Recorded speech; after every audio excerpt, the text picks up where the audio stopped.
मैंने portfolio diversification पे काफ़ी वीडियो बनाए हैं, but here I want to make a confession. मैंने डाइवर्सिफिकेशन के एक प्रिंसिपल को काफ़ी इग्नोर किया है और वो है ग्लोबल डाइवर्सिफिकेशन। बाय चॉइस मैं हमेशा से इक्विटी हैवी रहा हूँ, बट यहाँ पर मैं भी होम कंट्री बायस से निकल नहीं पाया। मेरा 100% इक्विटी इन्वेस्टमेंट इंडियन इक्विटीज़ में ही रहा है। बट अगर देखें तो Indian equity world equity market की सिर्फ 4% ही है। ऐसा नहीं है कि इंडियन कंपनीज ही वर्ल्ड में फास्टेस्ट ग्रोइंग है।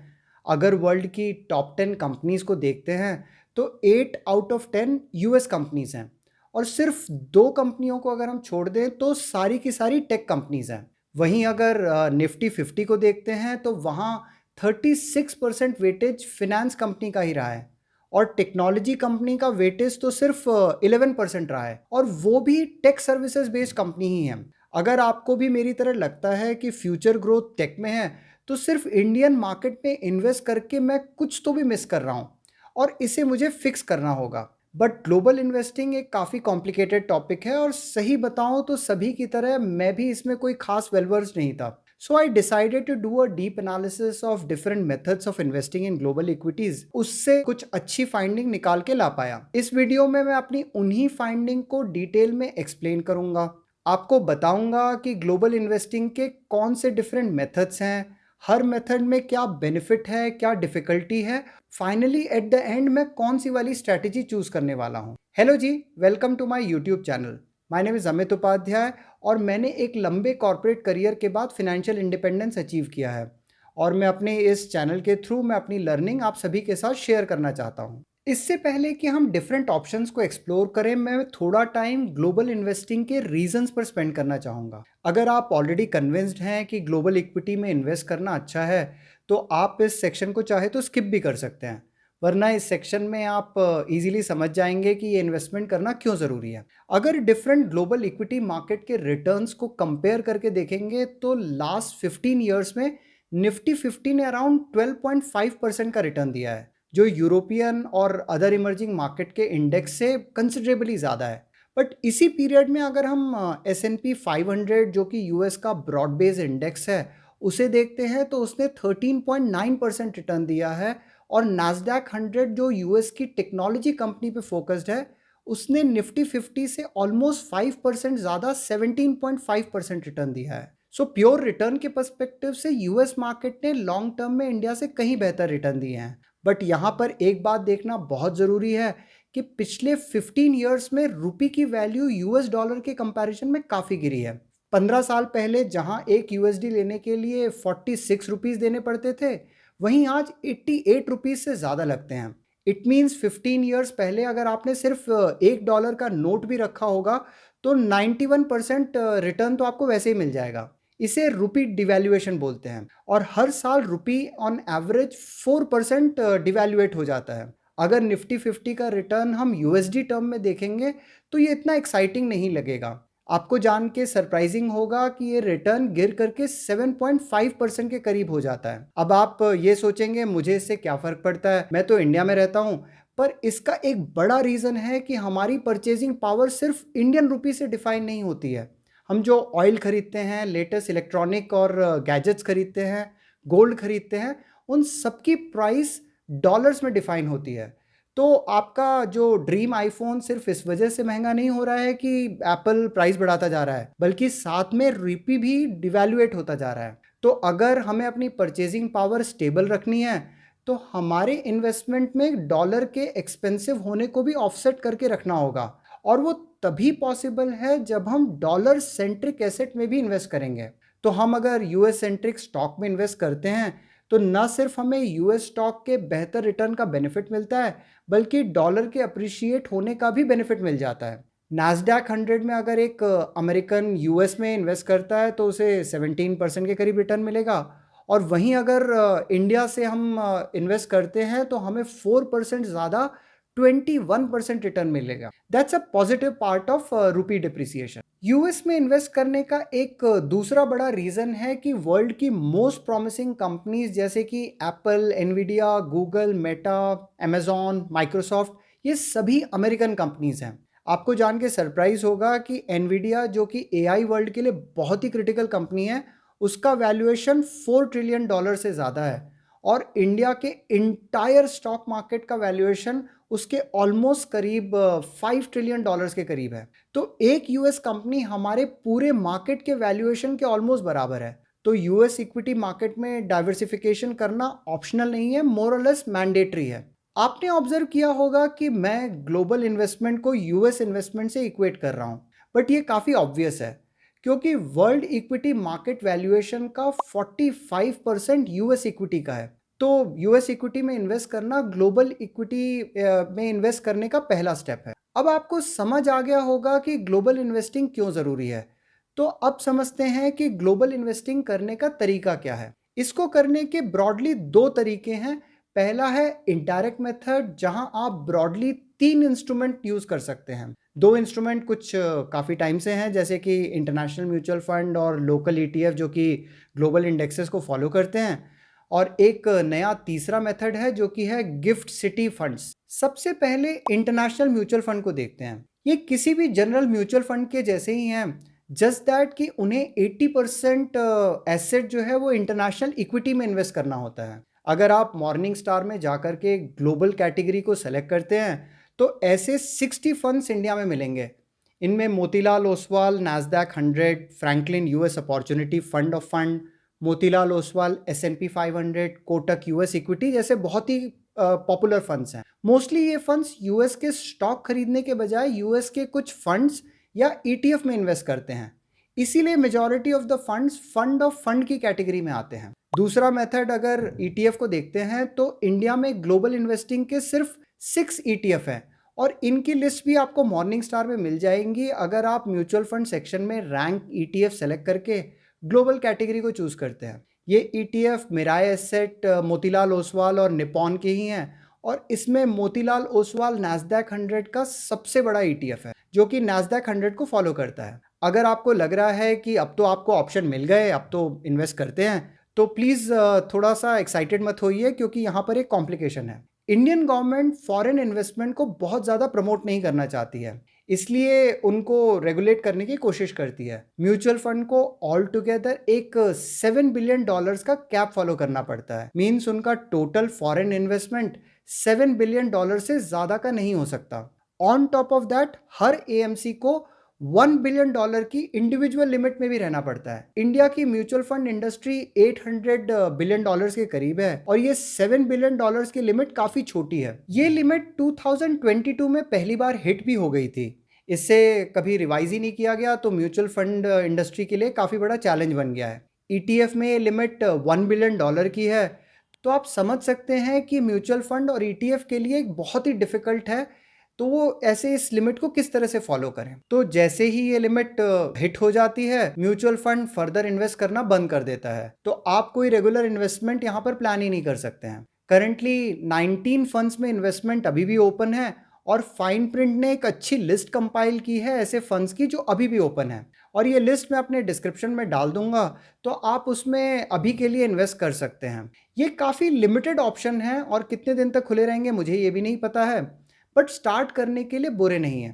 ETF वैसे तो लिमिटेड है, बट यहाँ पर ये बात समझना बहुत ज़रूरी है कि ETF में रिटेल इन्वेस्टमेंट कभी भी बंद नहीं होगा, क्योंकि सेकेंडरी मार्केट में तो ETF हमेशा लिस्टेड है। तो अगर आप अपने स्टॉक ब्रोकर जैसे कि ज़ीरोधा में जाकर के इनमें ट्रेड कर सकते हैं तो आपको लगेगा कि इसमें कोई इशू नहीं है। बट जैसा कि आपको समझ आ गया होगा, इनको भी रेगुलेटरी लिमिट फॉलो करनी पड़ती है। तो पॉसिबल है कि वो नए ETF यूनिट बना ही नहीं रहे हैं और सेकेंडरी मार्केट में आप ओल्ड यूनिट में ही ट्रेड कर रहे हैं। तो इससे ETF के प्राइस में तो इंक्रीज हो रहा है, बट रियल वैल्यू इंक्रीज नहीं हो रही है। सिर्फ बायर और सेलर आपस में ट्रेड करके इसकी प्राइस को इंक्रीज कर रहे हैं और प्रीमियम बढ़ता जा रहा है। ऐसा ही अप्रैल 2025 में हुआ, जहां पर ये प्रीमियम बढ़कर के 20% से भी ज़्यादा हो गया था। इसका मतलब कि बहुत सारे लोगों ने सेम ओल्ड यूनिट 20% के प्रीमियम पे खरीदी। तो ऐसे में आप चेक कर सकते हैं कि प्रीमियम कितना है और AMC नई यूनिट क्रिएट कर भी रही है या नहीं। इसको एक एग्जांपल से समझने की कोशिश करते हैं। मैं यहाँ मिराई एसेट की ETF की वेबसाइट पे जाता हूँ और इनका सबसे पॉपुलर ETF मैफैंग चूज़ करता हूँ, तो आई कैन सी दैट कि उनका INAV जो कि इंडिकेटिव NAV है उसमें और NAV जो कि उसकी रियल वैल्यू है उसमें डिफरेंस अगर मैं देखने की कोशिश करूँ तो ये ऑलमोस्ट सेम है। इसे ट्रैकिंग एरर कहते हैं और ये लगभग 1% के करीब है। इट मीन्स यहाँ प्रीमियम कंसिडरेबल नहीं बचा है। आप क्रिएशन यूनिट में जाकर के चेक कर सकते हैं कि रिसेंटली एएमसी ने नई यूनिट बनाई है कि नहीं। इससे आपको पता चलेगा कि कहीं आप ओल्ड यूनिट में तो ट्रेड नहीं कर रहे हैं। तो आज के टाइम में ईटीएफ में प्रीमियम काफ़ी नेग्लिजिबल है, but in reality in ETF का वॉल्यूम भी बहुत ज़्यादा लिमिटेड है। मैंने अपने ट्रेडिंग अकाउंट से मैफैंग ईटीएफ में ट्रेड करने की कोशिश की, तो आई वाज सो सरप्राइज कि वहां पर एक भी सेलर अवेलेबल नहीं था जो कि ईटीएफ सेल कर रहा था। तो ये मेथड बहुत रिलायबल तो नहीं है। इनडायरेक्ट इन्वेस्टमेंट में एक नया ऑप्शन अवेलेबल हुआ है, वो है gift city fund. Gift city अगर आपको पता नहीं है तो ये गुजरात में एक बिजनेस डिस्ट्रिक्ट स्टैब्लिश किया है जो कि इंटरनेशनल इन्वेस्टमेंट के पर्पज से ही बनाया गया है। यहाँ फिनेंशियल इंस्टीट्यूशन ज़्यादा लिबरल लॉज के अंडर में फंड इस्टेब्लिश कर सकते हैं।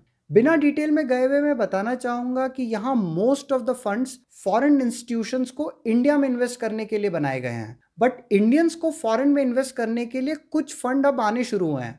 इसमें से एक रिसेंटली लॉन्च्ड है डीएसपी का ग्लोबल इक्विटी फंड। ये जून 2025 में ही लॉन्च हुआ था और यहाँ अभी तक एज सच तो कोई रेगुलेटरी लिमिट नहीं है। सो ये भी एक एक्साइटिंग ऑप्शन हो सकता है, बट ये अभी काफ़ी नया है और अनटेस्टेड है और यहाँ मिनिमम इन्वेस्टमेंट 5 लाख है जो कि बहुत सारे लोगों के लिए रेस्ट्रिक्टिव है। अगर आप इसके बारे में जानना चाहते हैं तो कमेंट में बताइएगा। I will try to create a video on that specifically. यहाँ टैक्स बेनिफिट भी काफ़ी इंटरेस्टिंग है। ओवरऑल इनडायरेक्ट इन्वेस्टिंग में कुछ नया सीखना आपको नहीं पड़ेगा। टैक्सेशन मोरलेस सेम ही है, बट ऑप्शंस बहुत ज़्यादा लिमिटेड हैं और गवर्नमेंट रेगुलेशन एक बहुत बड़ा हर्डल है कि आप अपना कोई भी सिस्टमैटिक इन्वेस्टमेंट का प्लान ही नहीं कर सकते। इन लिमिटेशन को अवॉइड करने का तरीका है डायरेक्ट इन्वेस्टमेंट, बट यहाँ भी अपनी कॉम्प्लिकेशंस हैं, तो आइए इसको थोड़ा सा डिटेल में समझने की कोशिश करते हैं। बेसिकली डायरेक्ट इन्वेस्टमेंट में आप किसी फॉरेन ब्रोकर जैसे कि इंडिया में जीरोधा या ग्रो हैं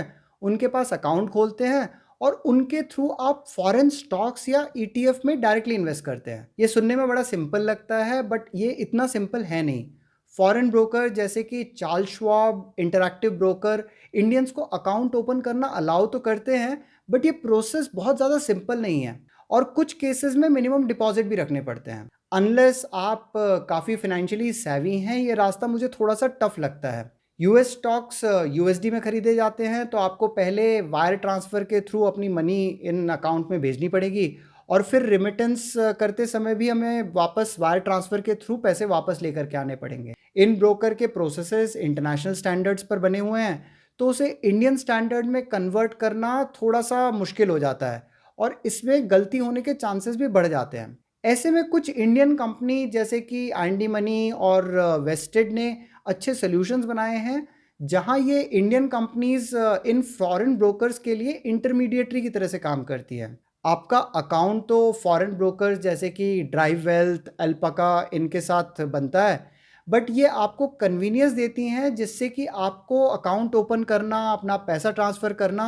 ये सब काफ़ी सिंप्लीफाइड हो जाता है। लोकल कंप्लायंस जैसे कि long term capital gain tax, short term capital gain tax, TCS, ये सब लोकली मैनेज हो जाते हैं, बट फॉर श्योर इसके लिए आपको थोड़ा सा एडिशनल ब्रोकरेज कॉस्ट देना पड़ता है। ये डायरेक्ट इन्वेस्टिंग हमने जो $7 बिलियन की लिमिट के बारे में बात की थी उसके अंदर ये काउंट नहीं होता है।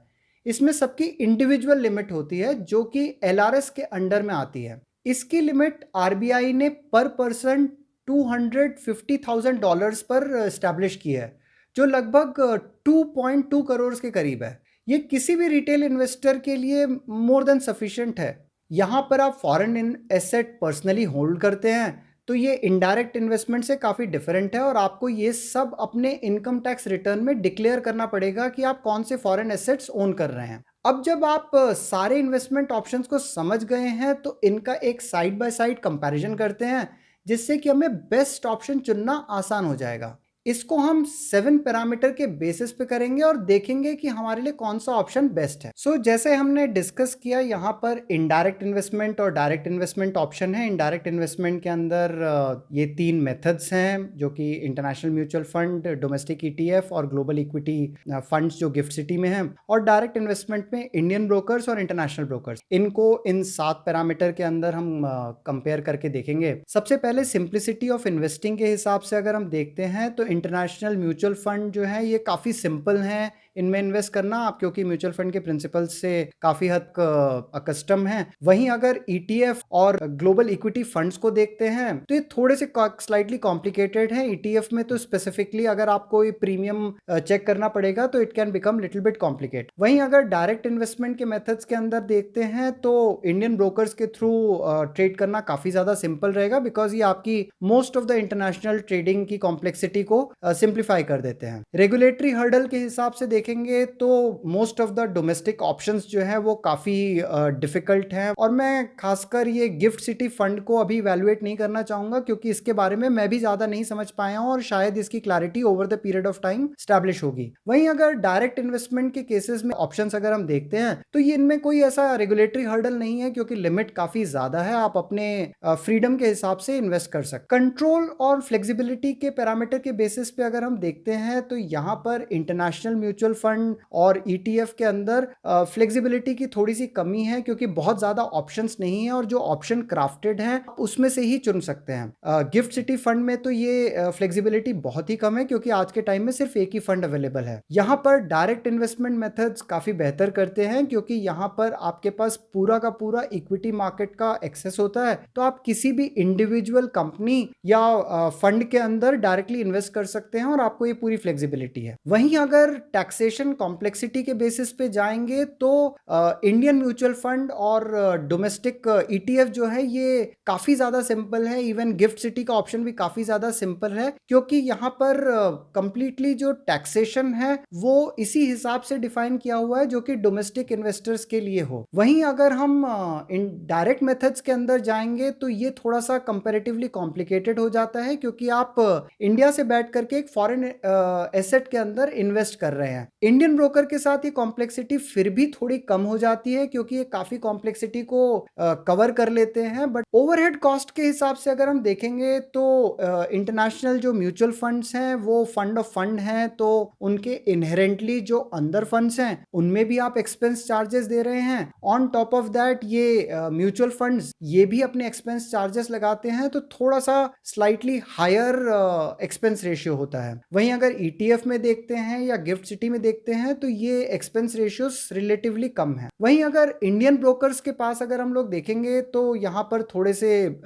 हायर ओवरहेड कॉस्ट होंगी, क्योंकि ये ब्रोकरेज चार्जेस आपसे कंपैरेटिवली ज्यादा लेते हैं। बट ये काफी हद तक आपको करेंसी कन्वर्जन के अंदर और मनी ट्रांसफर चार्जेस के अंदर काफी कुछ सेव करने में हेल्प भी करते हैं। वहीं पर इंटरनेशनल ब्रोकर्स के अंदर चाहे ब्रोकरेज कॉस्ट कंपैरेटिवली काफी कम होगा, but at the same time currency conversion charges और मनी ट्रांसफर चार्जेस काफी कंसिडरेबली ज्यादा हो सकते हैं, तो ये थोड़ा सा एक्सपेंसिव ऑप्शन हो सकता है एट द एंड ऑफ। अगर ट्रैक रिकॉर्ड के बेसिस पे अगर हम देखते हैं तो इंटरनेशनल म्यूचुअल फंड का ट्रैक रिकॉर्ड काफी लंबा है। इवन हमारे पास 6 ETF हैं, उनका भी ट्रैक रिकॉर्ड काफी टाइम से है। बट वहीं अगर हम डायरेक्ट इन्वेस्टमेंट मेथड्स के अंदर हम देखते हैं तो इनका ट्रैक रिकॉर्ड बहुत लंबा तो नहीं है, पिछले कुछ सालों से है, but still reasonably track record हमारे पास अवेलेबल है। एंड और लास्ट पैरामीटर अगर हम इन्वेस्टमेंट यूनिवर्स के हिसाब से अगर हम देखते हैं तो यहाँ पर इंटरनेशनल म्यूचुअल फंड का यूनिवर्स जो है वो काफी हद तक लिमिटेड है। सिर्फ ये 60 फंड्स हैं, वो जिस यूनिवर्स को कवर करते हैं हम उसी में ही कर सकते हैं। ETF में तो ये यूनिवर्स बहुत ही छोटा है, क्योंकि यहाँ पर सिर्फ 6 ही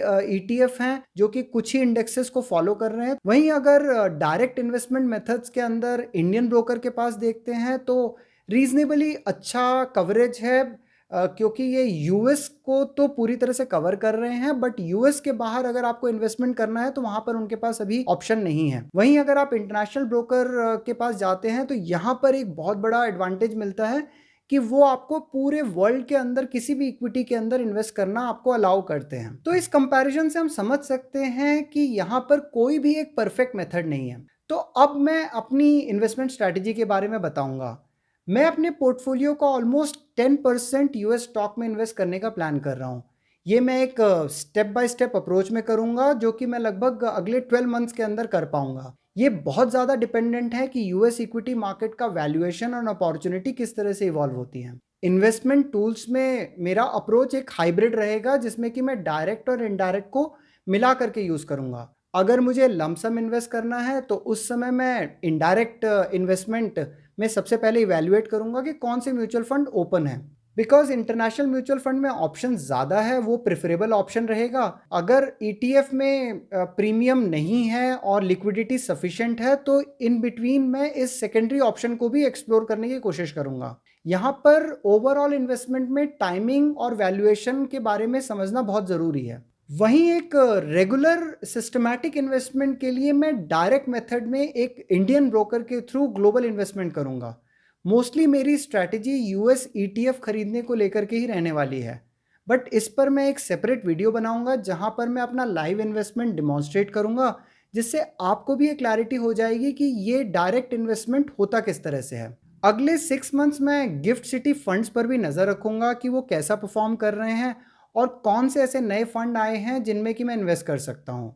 मैं आप सभी लोगों को यहाँ पर होने वाले डेवलपमेंट से अपडेट रखूँगा। अगर आपको इंटरनेशनल इन्वेस्टमेंट के बारे में एडिशनल नॉलेज है और स्पेसिफिक एक्सपीरियंस है तो प्लीज़ कमेंट में शेयर कीजिए, ये सभी कम्युनिटी के लिए हेल्पफुल हो जाएगा। आई होप ये वीडियो आपके लिए यूज़फुल लगा होगा और आपको इंटरनेशनल इन्वेस्टमेंट ऑप्शंस को क्लियरली समझने में हेल्प हुई होगी। अगर वीडियो पसंद आया तो इसे लाइक कीजिए और चैनल को सब्सक्राइब कीजिए, जिससे कि मेरे नेक्स्ट लाइव इन्वेस्टमेंट वीडियो को आप आसानी से देख सकते हैं। तो जल्दी मिलते हैं नेक्स्ट वीडियो के साथ, तब तक बाय बाय।